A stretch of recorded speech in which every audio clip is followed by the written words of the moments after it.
징역 17년의 확정 판결을 받은 전직 대통령 이명박 씨.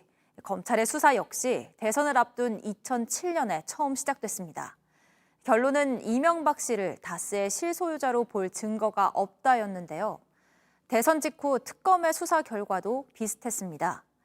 하지만 2018년 다시 시작한 수사에서 실소유자가 이명박 씨라고 결론낸 검찰은 이 씨를 재판에 넘기면서 당시에 밝혀졌으면 대통령 당선이 무효가 될 수 있었다고 했습니다. 지난 13년간의 과정을 박병현 기자가 정리했습니다.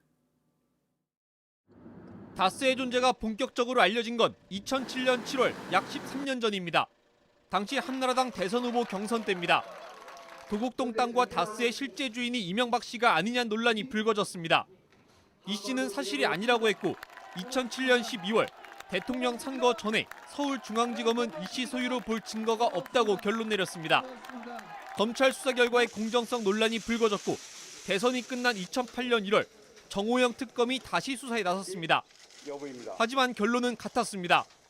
다스 주식을 이 씨가 가진 사실이 없다는 게 특검의 결과였습니다. 10년 넘게 다스 의혹은 의심만 무성한 상태였습니다. 2017년 새로운 사실이 드러났습니다.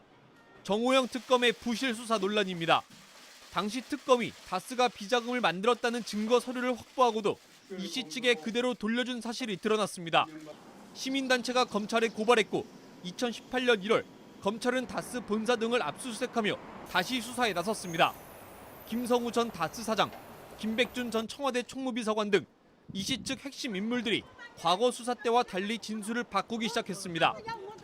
그해 3월 검찰은 이 씨를 구속했습니다. 그리고 4월 자신들의 과거 수사 결과를 뒤집고 이 씨를 재판에 넘겼습니다. 검찰은 84쪽에 달하는 공소장에 다스는 이 씨 것이란 결론을 내렸습니다.